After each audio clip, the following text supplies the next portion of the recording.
What's up, guys? Batu with Beyond Marketing and Web Design here.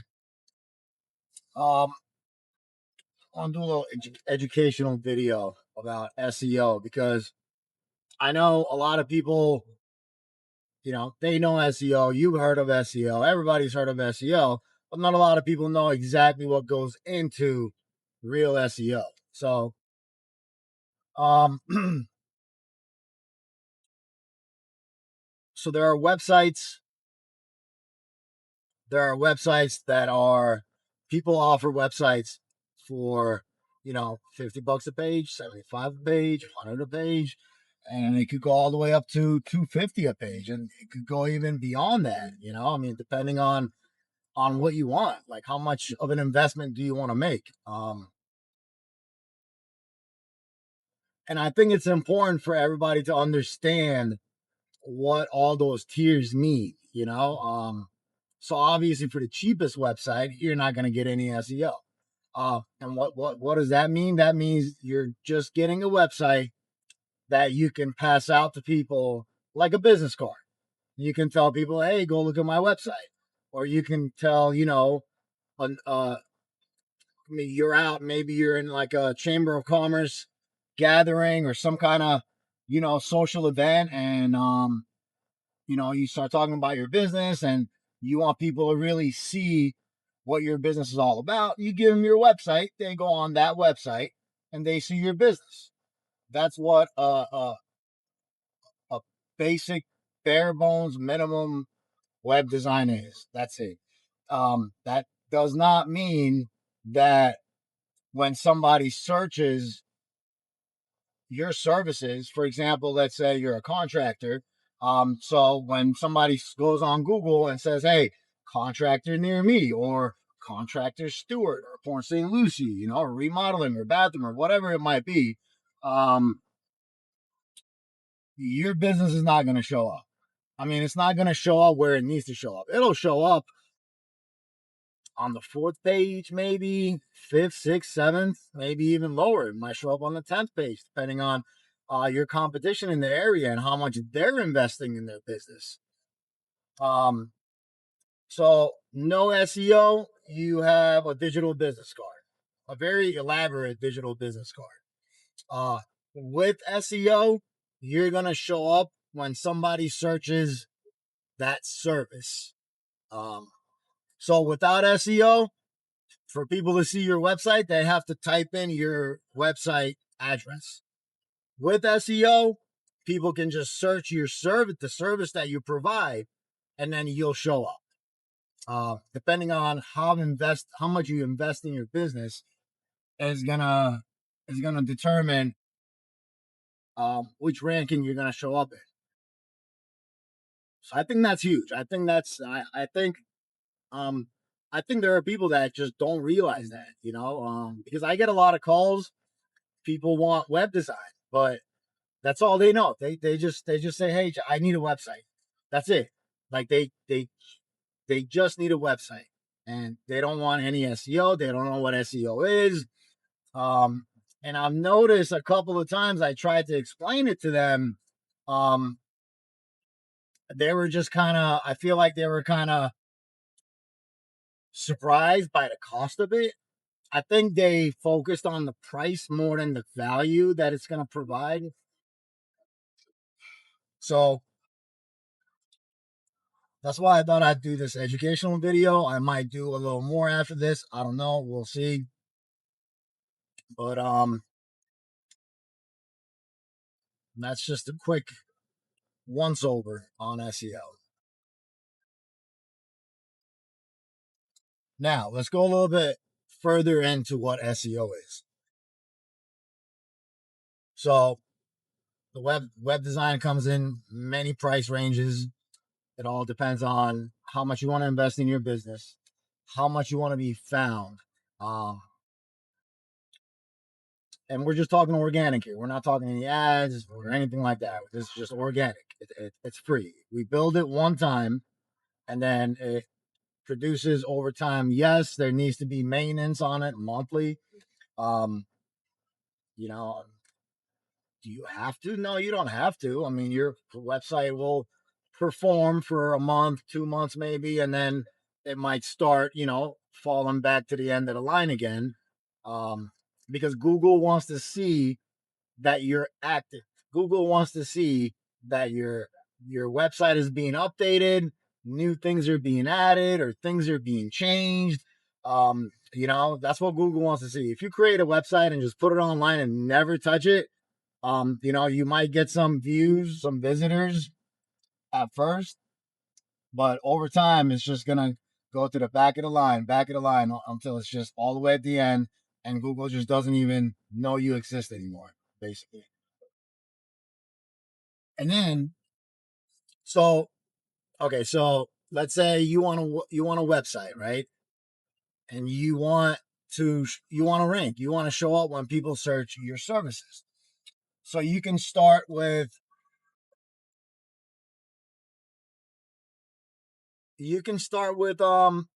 some companies out there,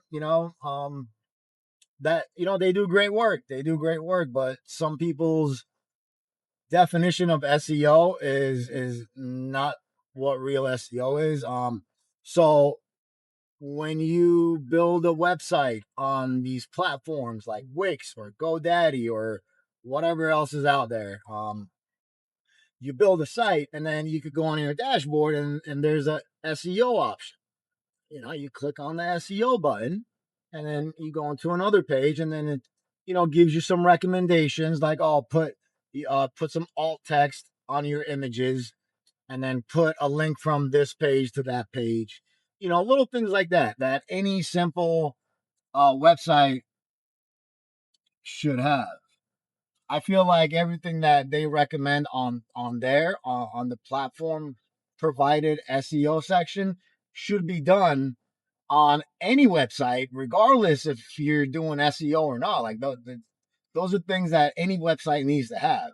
They're not like then I wouldn't call them SEO. That's just like you're building the site right. So I know there's people out there, companies out there, um, that say they're doing SEO. They might sell you on SEO, but all they're really doing is just clicking a few buttons. Add a link here and add a little alt text here, and that's it. And then they call that SEO. That's done. So at Beyond Marketing and Web Design, that is absolutely not any kind of SEO.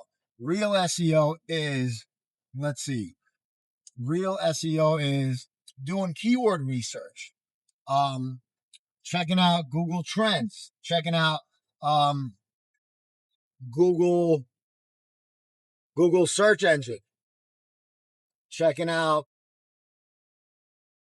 Google. What is it called? They have a tool where you can type in the service that you provide, and it gives you the the highest ranking keywords that are not only ranking at that time, like live, but keywords that are ranking in your specific area. You know what I mean? So you're targeting your area, you're targeting um real-time events, you're targeting high value keywords.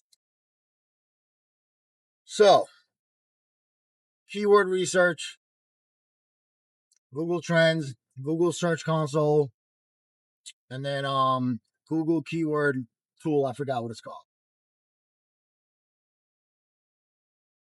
Then you take those keywords and you don't just scatter them across the site, okay? Google is very smart. Google will scan and crawl your website and recognize the keyword structure, the keyword mapping, and it'll rank. It might rank you high, or it might completely just tank your ranking and just drop you to the bottom of the list if you do certain things like keyword stuffing or sticking keywords where they don't really belong. If you just list keywords, recently I heard a marketing agency out of state, what they did was they thought they were really slick, but they they basically built a page on a website, and then behind that page in white font they listed keywords and they wrote a whole bunch of other stuff um with white text on a white background, so nobody can see it, you don't really see it. So they thought they were being slick, but Google saw it because Google's not stupid, and just banned that website, banned that company from Google completely. They are under investigation right now. And man, they are going to have to jump through some hoops to be able to list on Google ever again. Um, so don't do that. Okay. Google's not stupid. Oh, you heard that? Let's listen. They're always listening. Um, I like to think I'm a work in progress. Sorry about that, Badu. To report a problem, you can send feedback. cancel. Okay. They're always listening. Um, so keyword research, keyword structure, keyword mapping across your site. Don't stuff a bunch of keywords. Um, do not just throw random keywords where they don't belong. It has to flow. The way it's explained is keywords have to flow naturally throughout your page. You know, not forcefully. You can't list them. They have to just naturally flow, just wherever they fit. Um, so we got keywords and keyword mapping, and then there is internal linking, right?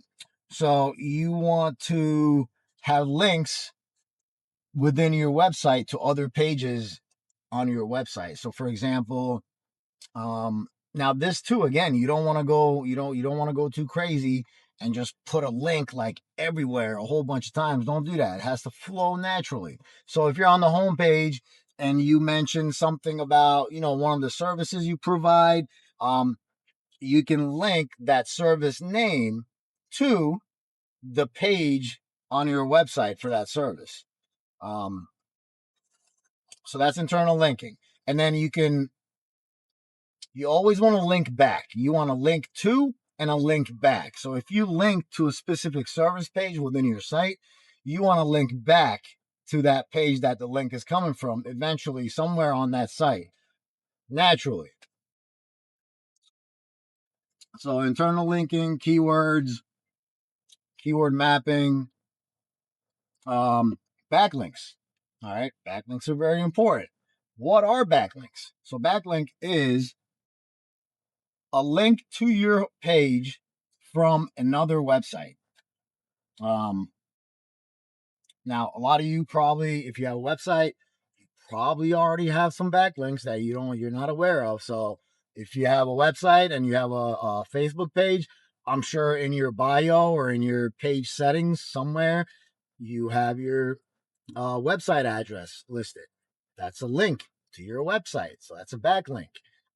So Facebook, Instagram, um, X, TikTok, Pinterest, um, your Google business page, if you have one, they all should have your website address listed. And those are backlinks to your website. But now, and then there's like Nextdoor, Yelp, Angie, stuff like that too. Now, it's not really about how many backlinks you have. Um, it's also the authority of the backlink. So who is linking your site, right? If it's your Facebook page and your Instagram, you're linking your website, that's a low authority backlink. Um, high authority backlinks would be like your profile on the Department of Business and Professional Regulations from the state of Florida. If you have a state license, you have a profile, which will probably or should have your website address on there. That is a very high authority backlink. Um, Local business groups, official things. Those are good backlinks. Better Business Bureau, high authority. Um, Chamber of Commerce. If you had to pick out of all the backlinks, I would say the most valuable ones are your local Chamber of Commerce, Department of Business and Professional Regulations, and then Better Business Bureau, and then all the little, social media backlinks. Um, Other businesses in the local area that are, that have a link to your website. That's very good. That's high authority, depending on the authority of the business. It depends on how much authority that business has with Google. The longer you're listed, the longer you're indexed, the longer you're active on your website, making updates, updating your Google business page, things like that. The longer you do that, um, your authority with Google keeps going up. So a page that's been indexed and live and active with Google for a year is has more authority with Google than a brand new website, brand new business, or even if you've been in business for 5 or 10 years, but you never had a website or a Google business page, and you just decided to do that.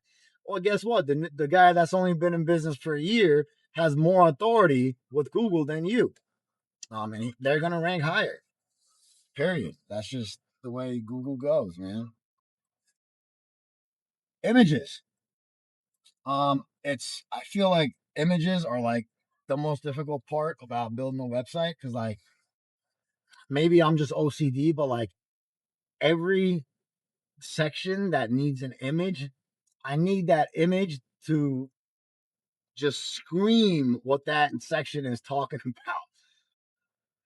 So like I don't want to put um let's say you have a bakery and your specialty is muffins or something, and like you have a section just about muffins, and then you go online, you check out, you try to buy some stock images. If you don't have, a professional photographer come and take real images of your business, which is the best thing to do, but hey, listen, that gets expensive. So if you're looking for stock images and you search like, bakery or, muffins, and like the only pictures you can really find are like, just random baked goods or like random bakery shots. Can you use that image on the muffin section? I mean, yeah, you could. Um, it's not gonna like tank your SEO. It's not gonna, you're not gonna, Google's not gonna, look at that negatively at all. I just me personally, I feel like the muffin section should have a picture of muffins. And even better, it should have pictures of muffins like exactly like the ones you make at your bakery. I'm OCD about it, man. I was doing a website for an air conditioning company, and man, I think HVAC images are like the hardest ones to find out of everything. It was just so difficult. I think I spent more time looking for the right images than actually building the site. It was ridiculous. So, anyways, images very important, but not only the images matching, the sections content, but you don't want to put large images on your website. You want to So PNGs, they're big, they're heavy. Um you don't really want to use PNGs, you want to use JPEG or you want to use small SVGs. Um you want to generally stay under 500 kilobytes. All right. Images. Don't put huge images on there. Small JPEGs or SVGs, or whatever kind of image it is. Just make sure it's like, under 500-600 kilobytes. You'll be all right. Smaller the better. Like hero images, like complete background images, or like a large section. Like, yeah, you're probably gonna go over the 500. Um, don't stress yourself out over it. But there are tools out there, free tools online, where you can go and you can literally just upload your image and it'll shrink it. Not like shrink it, like make it small, but it'll, like, lower the resolution a little bit or compact it. That might work. So we did keywords, we did backlinks, we did images, um, text, desktop versus mobile. This is the most pain in the ass part about web design, is that you can create the most amazing looking website on desktop view, and then when you're all done, everything's good and you're super happy, you did a great job, and then you click on a little mobile view button to see what it looks like on mobile, and everything's just fucked up. And it happens all the time. I don't care what Wix or GoDaddy or whatever those platforms advertise and say that they can do. Like, yeah, listen, it does most of the time transfer over to mobile smooth, but there's always going to be some tweaks. There's always going to be something off. Sometimes a lot worse than others. Sometimes you'll go to the mobile view and everything is like overlapping. There's images over text, or text is flowing into images, or like buttons are off center, or you know what I'm saying? Like, it's a nightmare, dude. You got to make sure everything translates over to the mobile view smoothly. And another thing is, you can have a nice paragraph on desktop view, but when you go to mobile view, it looks like an entire page because it's all like shrunken down into like a smaller window. So it could be, you could have like a 4 or 5 line paragraph on desktop that's going to translate to probably like 15, 20 line paragraph on mobile, and then it's just going to be like scrolling through text. Some people don't like reading. Hey, I don't like reading. So you don't want to have, you don't want people having to have to scroll through text. They're not going to read it. On mobile view, you're going to have to you're going to have to break it out a little bit. You might want to break that paragraph into smaller sections. Maybe throw an image in the middle, something. You just don't want like a huge text block. Um, so there's that. And then I think one of the most important things that a lot of people have no idea about, and a lot of these marketing companies or agencies don't probably do, at least the individuals. You know what I'm saying? I think legitimate agencies would do it, should do it. I think they would. I think they do.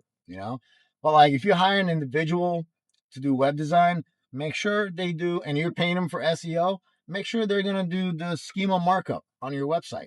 Schema markup is basically a .json format text. It's code. It basically tells Google, hey, I'm a business. I'm a service. I provide this service. And that service is this. Um, this is where we're located, or this is the areas we serve. And then there's a schema for, those are all separate schemas. And then there's a schema for business hours. Um, there's a schema for credentials, contact. There's a schema for Google reviews. Um, and every single one needs to go in a specific page. You can't just randomly throw these things wherever you want. A lot of people don't know about that.